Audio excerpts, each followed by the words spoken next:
सबको जय मसीह। एक बार फिर से इस वीडियो में आप सबका मैं स्वागत करता हूं। दोस्तों, ये वीडियो आप सबके लिए बहुत ही ज़्यादा महत्वपूर्ण है और इस वीडियो के द्वारा आज जो मैं आपको बताने वाला हूं वो बहुत ही महत्वपूर्ण बात पर आज मैं आपसे इस संदेश में चर्चा करने वाला हूं। आज जो मैं आपको बताने वाला हूं वो है उपवास के विषय पर। दोस्तों, आप अपने जीवन में उपवास जरूर रखते होंगे और हर एक मसीही को जो है ये उपवास जरूर से जरूर रखना चाहिए, क्योंकि उपवास रखने से हमारा जो आत्मिक जीवन है वो उन्नति होता है और हम परमेश्वर के बहुत ही ज्यादा करीब हो जाते हैं। क्योंकि उपवास का ये मतलब है कि परमेश्वर मेरे लिए वो अन्न और काम उतना इम्पोर्टेंट नहीं है, इससे सबसे ज्यादा इम्पोर्टेंट आप है। इसलिए मैं भूखे प्यासे मैं आपके आराधना कर रहा हूँ, आपके मैं समीप रहना चाहता हूँ। उपवास के ये मतलब होता है। इसीलिए और उपवास के मतलब होता है कि हम परमेश्वर के सामने में उपस्थित रहना, परमेश्वर की उपस्थिति में हमें बने रहना उपवास का मतलब होता है। और दोस्तों, उपवास जो है हम लोग अलग अलग कारणों से रखते हैं। कभी हम हमारे जो परिवार के जो उलझने हैं वो ठीक नहीं हो पा रहा है, इसीलिए हम उपवास रखते हैं। कभी हम बीमारी से परेशान हो जाते हैं, तब उस बीमारी से ठीक होने के लिए हम उपवास रखते हैं। कभी हमारा एग्जाम्स नहीं निकलते हैं, उस एग्जाम्स को अच्छे से निकल सके, परमेश्वर हमको उतना ज्ञान बुद्धि दे ताकि अच्छे से मैं पढ़ाई करके एग्जाम्स निकाल सकूं, इसके लिए भी उपवास रखते हैं। अर्थात उपवास रखने का बहुत सारा अलग अलग रीजन, अलग अलग कारण हो सकता है हमारे जीवन में, क्योंकि हर एक व्यक्ति का उलझन, हर एक व्यक्ति का समस्या जो है बिल्कुल ही अलग अलग होता है। तो उपवास रखने का रीजन भी अलग अलग हो सकता है। तो दोस्तों, अगर आप परेशान हैं, आप मुसीबतें से घिरा हुआ है, आप चाहकर भी आप उस मुसीबत से नहीं निकल पा रहे हैं, तो आप अपने जीवन में उपवास जरूर रखें। परमेश्वर आप सबको बुलाता है, परमेश्वर आप सबको उपवास करने के लिए कहता है।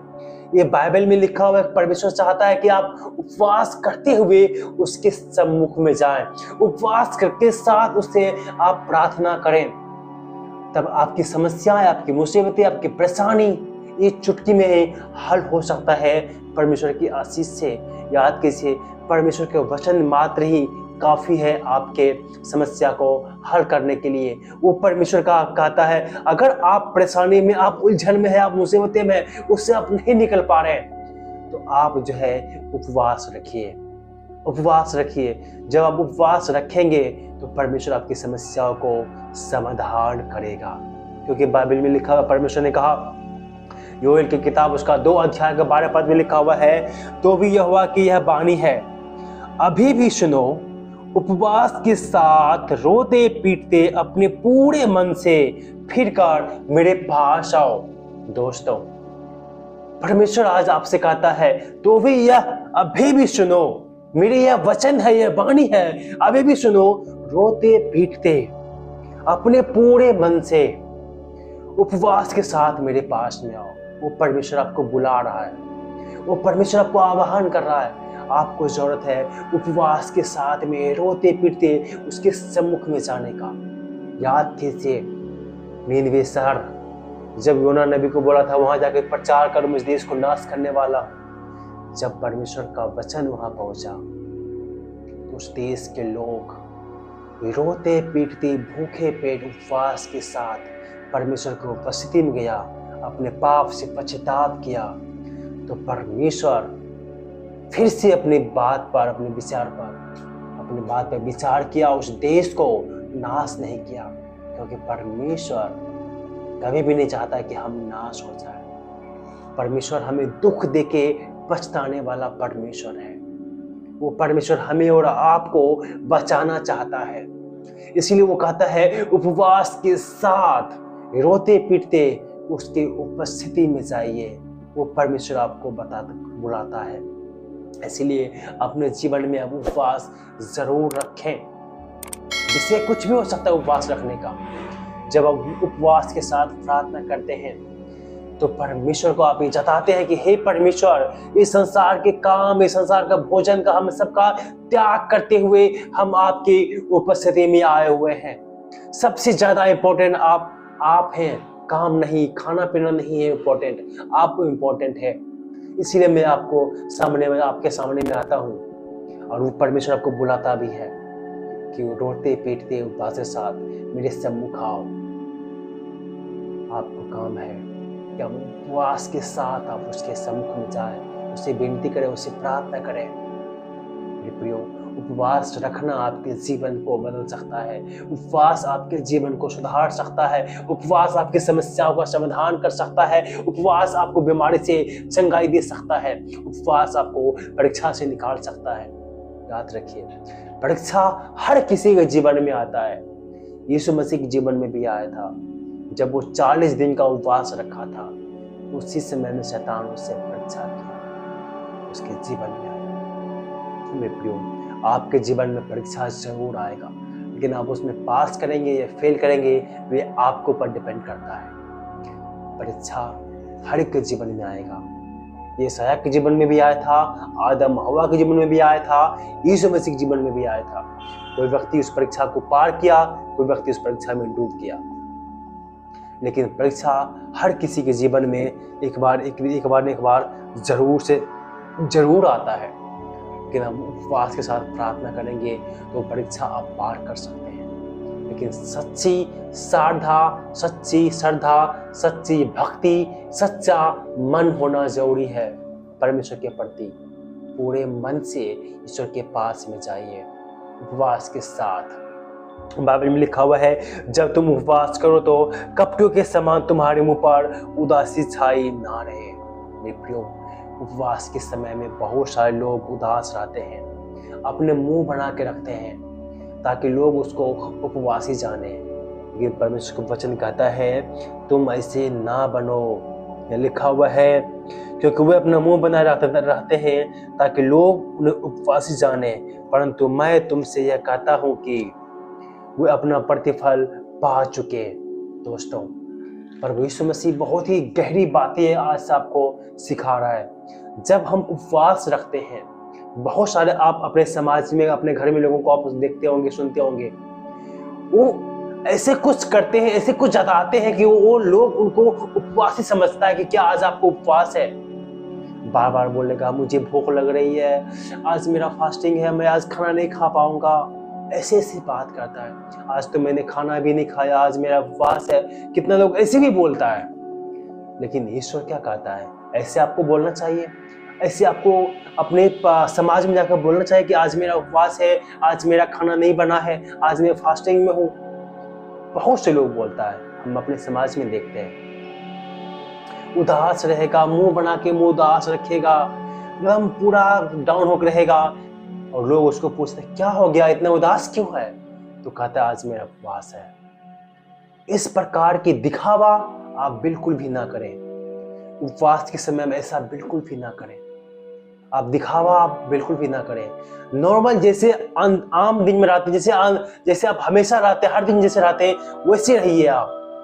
उपवास करने का दिखावा आप बिल्कुल भी ना करें। बहुत से लोग बताता है, बहुत से लोग ऐसे कपटी लोग मुंह बना रखते हैं, दूसरों के पास जताते हैं कि मेरा उपवास है, मेरा फास्टिंग है, आज मेरा घर में खाना नहीं पका है, मेरा किचन ताला बंद है। ऐसे आपको नहीं बताना है, ऐसे नहीं बताना है। प्रभु यीशु मसीह कहता है, परंतु जब तू उपवास करे तो अपने सिर पर तेल मल और मुंह धो, ताकि लोग नहीं परंतु तेरा पिता जो गुप्त में है तुझे उपवासी जाने। इस दशा में तेरा पिता जो गुप्त में देखता है तुझे प्रतिफल देगा। मेरे प्रियो, परमेश्वर सिर्फ हमको परमेश्वर को जताना है कि हम उपवास में हैं। हमको दूसरे को नहीं बताना है कि आज मेरा तो फास्टिंग है, मेरा उपवास है, मैं भूखे पेट हूं, मुझे भूख लगा है। ऐसे नहीं दिखाना है। हमें इन बातों को गुप्त रखना है कि आज मेरा उपवास है। परमेश्वर कहता है कि सर में तेल लगा लो, मुंह धो लो, ताकि तुम्हारा मुंह पर उदासी छाए ना रहे, ताकि तुम्हारा मुंह ठोर मुंह ना सूखे। याद रखिए, जब आप सर में तेल लगाएंगे ना, आपका होठ भी नहीं सूखेगा। लेकिन आप ऐसा नहीं करेंगे तो आपको होठ सूखेगा, आपका मुंह उदास रहेगा, लोग समझेगा आज पता नहीं आज खाना नहीं खाया है, शायद इसका आज उपवास है। तो बहुत सारे बातें हैं जो उपवास के समय में आपको ध्यान रखने की जरूरत है। ये सारी बातों को आप ध्यान रखिए। और बहुत से लोग का सवाल होता है कि हम जब उपवास रखते हैं तो कितना दिन का रखें, कितना घंटे का रखें। उन लोग से आज मैं कहना चाहता हूँ कि बाइबल में 40-40 दिन का भी उपवास लोगों ने रखा है। कोई 2 दिन का उपवास रखा है, कोई 3 दिन का उपवास रखा है, कोई 1 दिन का उपवास रखा है। उपवास रखने का तरीका सबका अलग अलग है और सबका उद्देश्य भी अलग अलग है। कोई 3 दिन का उपवास रखता है, कोई 40 दिन का रखता है, कोई 1 दिन का रखता है, कोई कुछ घंटे का रखता है। कोई सुबह से शाम तक भूखा रहेगा, दिन भर आप बाइबल को पढ़ते हैं, प्रार्थना करते हैं, शाम को प्रार्थना करने के बाद लोग खाना खाते हैं। तो ये मायने रखता है कि आपका शरीर कैसा है। आपका शरीर खाली पेट बिना अन्न का बर्दाश्त कर पाएगा या नहीं कर पाएगा। क्या आपका शरीर उस योग्य है कि आप दिन भर खाना ना खाओ तो आप बीमार ना पड़ो। अगर आपका शरीर इजाजत देता है कि आप दिन भर भूखे रह सकते हैं तो आप 1 दिन का उपवास रखिए, अर्थात 12 घंटे का। सुबह से लेकर के शाम तक का उपवास रखिए। कोई तो 4 घंटे के भी उपवास रखता है कि 4 घंटे में भूखा रहूंगा, कुछ भी खाना नहीं खाऊंगा और 4 घंटे लगातार जो है मैं प्रार्थना करूंगा और बाइबल को पढ़ूंगा। ऐसे भी लोग उपवास रखते हैं। लेकिन आपका शरीर जैसा इजाजत देता है वैसा कीजिए। कोई 3 दिन का भी उपवास रखता है और बहुत सारे लोग को ये भी कहना होता है कि मैं किस दिन उपवास रखूं, चाहे शुक्रवार हो, संडे हो, शुक्र इतवार हो, मंडे हो, ट्यूसडे हो। इसमें कोई भी दिन मुकर्रर नहीं है।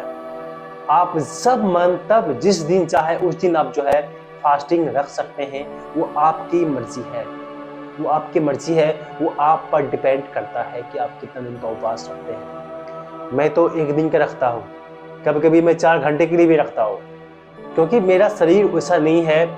मैं ज़्यादा देर तक भूखा नहीं रह सकता। अगर मैं ज़्यादा देर तक भूखा रहूँगा तो ये चक्कर आने लगते हैं, मैं उठ के चल भी नहीं पाता हूँ, क्योंकि मेरा शरीर वैसा नहीं है कि मैं 2 दिन तक भूखे रह सकूँ। मैं सुबह से शाम तक मुझे भोजन चाहिए। अगर 5-6 घंटे के बाद नहीं खाएंगे तो गिर जाएंगे। मेरा शरीर ऐसा है, तो मैं 4 घंटे 5 घंटे के भी कभी कभी फास्टिंग रखता हूँ।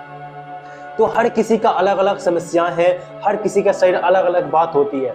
तो आपका शरीर जैसा आपको इजाजत देता है वैसा उपवास आप जरूर रखें, लेकिन उपवास रखें जरूर, चाहे 4 घंटे का हो, 5 घंटे का हो, 1 दिन का हो, 2 दिन का हो, 3 दिन का हो, लेकिन आप उपवास जरूर रखिए। और लेकिन एक बात और भी मैं आपसे कहना चाहता हूँ, आप काम के साथ साथ उपवास न रखें। कितना लोग अगर आज ड्यूटी पर नहीं गया तो दिन भर फास्टिंग में रहेगा, लेकिन घर का सारा काम करेगा, शाम को खाना बना के थोड़ा 1 घंटा प्रार्थना करके फिर खाना खा लेगा। ये भाई साहब डाइटिंग है, उपवास नहीं है। आप जब उपवास करें तो सारा काम काज बंद कर दे, ऑफिस जाना बंद कर दे, खाना बंद कर दे। उसके बाद आप दिन भर रूम में बंद होकर के बाइबल को पढ़िए और प्रार्थना कीजिए। यही सच्चा उपवास है, लेकिन शुद्ध मन से, सच्चा मन से। आपका मन भी यहाँ जहाँ आप बैठे हैं, आपका मन भी यहाँ होना चाहिए। ऐसा नहीं कि आज मैं उपवास में हूँ, यहाँ बैठा हूँ, प्रार्थना कर रहा हूँ, मन मेरा स्कूल में है, मन मेरा उस काम पर है कि आज मैं उस काम को कर लेता, लेकिन मैं यहाँ बैठ गया, वहाँ जाता तो मैं इतना पैसा कमा लेता, आज मैं यहाँ बैठ गया। ऐसा नहीं, पूरे मन से आपको परमेश्वर के समीप आना है, पूरे एकाग्रता के साथ में आपको उपवास रखना है, तभी परमेश्वर इस उपवास का प्रतिफल आपको देगा, अन्यथा आपको इसका प्रतिफल आपको नहीं मिलेगा। इसलिए सच्चे मन के साथ उपवास आप जरूर रखें, ताकि परमेश्वर आपको आशीष दे सके और उपवास का बेनिफिट, उपवास का फायदा आपको मिल सके। इसलिए उपवास आप जरूर रखें। उपवास रखने से हमारे आत्मिक शक्ति